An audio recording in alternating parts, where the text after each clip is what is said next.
సంగారెడ్డి జిల్లా పటాన్చెరు మండలం భానూర్ ఒక ప్రైవేట్ ఫంక్షన్ హాల్లో ఏర్పాటు చేసిన సభలో తెలంగాణ జర్నలిస్ట్ టీజేయూకు తెలంగాణ రాష్ట్ర మునుపు తర్వాత మరింత బాధ్యతగా పెరిగిందని, రాష్ట్ర ప్రజలను మోసం చేసిన టీఆర్ఎస్ ప్రభుత్వానికి బుద్ధి చెప్పాల్సిన బాధ్యత జర్నలిస్టుపై ఉందని, జర్నలిస్టుల హక్కుల కోసం మా వంతు బాధ్యతగా మేము అండగా ఉంటామని, నేడు రాష్ట్ర ప్రజలు మార్పు కోరుకుంటున్నారని, అది వచ్చే ఎన్నికల్లో నిరూపిస్తారని, జర్నలిస్ట్ అంటే ఫేక్ వార్తలు రాయకూడదని, మొన్న జరిగిన ఢిల్లీ ట్రాక్టర్ల ర్యాలీలో తప్పుడు కథనాలు ఎక్కువ చూపించారని అన్నారు.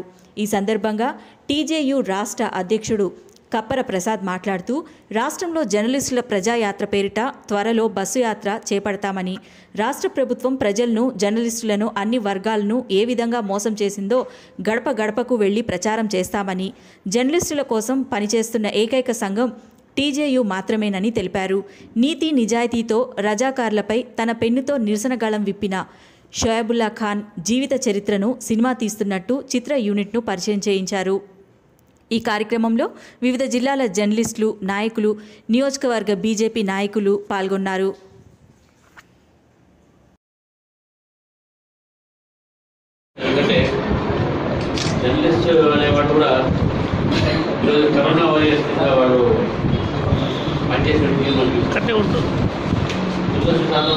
జర్నలిస్టు మనం కోల్పోవడం జరిగింది. గాంధీ ఇవి పైకి సంబంధించినటువంటి ఒక జర్నలిస్టు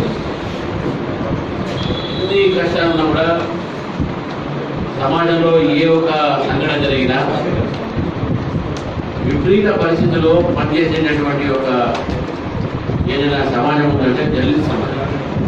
ఈ వృత్తి అన్నిటి కూడా తెగించి పోయి రిపోర్టింగ్ చేసేటటువంటి ఒక వృత్తి.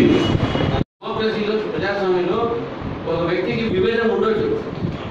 రైట్ టు డిసెంట్ ఉన్నది, రైట్ టు డిసెంట్ ఉంది, రైట్ టు మనకు వాయిస్ ఉన్నది, రైట్ టు ఫ్రీడమ్ ఉన్నది, అన్నీ ఉన్నాయి. కానీ రైట్ టు ఫేక్ న్యూస్ లేదు. దానివల్ల ప్రమాదం జరిగింది. దేశంలో 26 జనవరి నాడు అంత పెద్ద ర్యాలీ తీసుకొచ్చి ఏం చేశారు? ఖలిస్తాన్ జెండా లేదు. దాన్ని ఎవరు మాట్లాడారు? రైతు ఫైలింగ్ అయి చనిపోయిన చూపెడుతున్నారు. అది ఫైలింగ్లో చనిపోలేదు. ఇప్పుడు దాని ఇన్వెస్టిగేషన్ చేస్తూ ఉంది. ఇది బాధ్యతకరమైన రిపోర్టింగ్ కాదు అని చెప్పడానికి చెప్తాను. దీని మధ్య ఫస్ట్ యూనివర్సిటీ విశ్వవిద్యాలయ స్టూడెంట్స్ మీద కేసు పెట్టింది తెలంగాణ వచ్చిన తర్వాత ఇదే ప్రభుత్వం. అదే విశ్వవిద్యాలయంలో జైలుకు పోయించినాడు తెలంగాణ మూమెంట్లో. మళ్ళీ జైలుకు పంపించారు తెలంగాణ వచ్చిన తర్వాత.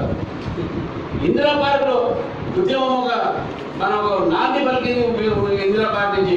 ఆ ఇందిరా పార్క్ ని మేము ఎవరికి ఏమని చెప్పారు, క్లోజ్ చేశారు.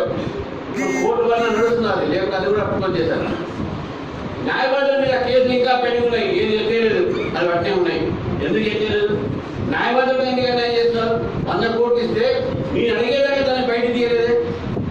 అదేవిధంగా ఈరోజు ప్రభుత్వ ఉద్యోగస్తులు, టీచర్లు, ప్రభుత్వ ఉద్యోగస్తులు ప్రమోషన్ లేకుండా రిటైర్మెంట్ అవుతున్నారు. తెలంగాణ వచ్చింది 6 సంవత్సరాలు ప్రమోషన్స్ లేవు. వాళ్ళకి కొత్త నియామకాలు లేవు. నిరుద్యోగులు ఉన్న ఈరోజు తెలంగాణ వాళ్ళకి ఏం చేస్తున్నారు? ఏం చేయట్లేదు. వీళ్ళు నిరుద్యోగస్తులకు ఏం చేయాలి? అన్యాయం చేస్తున్నారు. ఉద్యోగస్తులకు మీరు టీఆర్సీలు ఇవన్నీ లేకుండా వ్యాపారం చేస్తున్నారు. ఈ రకమైనటువంటి ఏ వర్గం అయితే తెలంగాణ తీసుకొచ్చిందో ఈరోజు తెలంగాణలో అదే వర్గం మీద, జర్నలిస్టుల మీద ఎంతమంది జనం మీద కేసు పెట్టారు మీరు చెప్పండి ఒకసారి. ప్రధానమైనటువంటి ఛానల్ ఎన్డీటీవీ మీకు పేరు చెప్పడం కంప్లైంట్ చేసినారు కాబట్టి రాజీవ్ సరదాయి, శశి తరూర్ వీళ్ళందరూ కూడా ఏం చేశారంటే జర్నలిస్ట్, సీనియర్ జర్నలిస్ట్ ట్వీట్ చేశారు. పోలీస్ ఫైరింగ్ లో ఒక రైతు చనిపోయాడు, ఇది పోలీసు బాగా చేస్తుందని చెప్పారు. వాస్తవానికి రైతు చనిపోయింది పోలీసు ఫైరింగ్తో కాదు, ట్రాక్టర్లో నడుపుతుంటే ట్రాక్టర్ వేరే దానికి గుంజుకొని అతను యాక్సిడెంట్ చనిపోయిన విషయం. కానీ ఆ ఫాల్స్ న్యూస్ వల్ల, ఫేక్ న్యూస్ వల్ల అక్కడ బీభత్సం జరిగి పోలీసులు ఫైరింగ్ టీయర్ గ్యాస్ ప్రశాంతంగా జరుగుతున్నటువంటి ఒక వాతావరణం యోగేంద్ర యాదవ్తో సహా ఈ ఫేక్ న్యూస్ వాళ్ళు స్ప్రెడ్ చేసి టీవీలలో చూపెట్టి చెప్పేటువంటి పత్రికల ద్వారా మనం మన అంశాలను ప్రజల్లో తీసుకుపోవడమే కాదు ప్రజల మధ్య మనం మాట్లాడాల్సిన అవసరం ఉన్నది. వాళ్ళని కూడబెట్టుకొని మనం ఉద్యమాలు చేయాల్సినటువంటి అవసరం ఉన్నది. కనకరాజన ముందరిగా ఇట్లా చాలా అంశాల మీద ఇప్పటికే మనం మాట్లాడుతున్నాం. ఇప్పుడే కనకరాజన వచ్చి నాన్న ఒకసారి పరిచయం చేస్తాం. సిద్దిపేట నుంచి వచ్చి నాన్న ముంపు గ్రామాల బాధితుడు జర్నలిస్టు. ఆయన తెలుసు ఈ ప్రభుత్వం ముంపు గ్రామాల ముంపు ప్రజలకు ఎంత ఇబ్బంది పెట్టింది. మల్లన్న సాగర్లో కొడకొండ సాగర్లో ఈ ప్రభుత్వం పెట్టేటువంటి అన్ని ప్రాజెక్టులలో ప్రజలు ఎంత ఇబ్బంది పడుతుందో దానికి ప్రత్యక్ష ఉదాహరణ కనకాలేదు. మరి వీళ్ళందరూ మనోలే కదా, మనం వాళ్ళ గురించి మాట్లాడాలి కదా, మనం వాళ్ళ గురించి రాయాలి కదా, మనం వాళ్ళ గురించి చెప్పాలి కదా. చెప్పగలుగుతున్నామా? లేదు. ఎందుకంటే యాజమాన్యాలు మన పక్షాన మనం ప్రజల పక్షాన ఉన్నా మన యాజమాన్యాలు ఇలా తొత్తుల పక్షాన ప్రభుత్వానికి లొంగిపోయింది.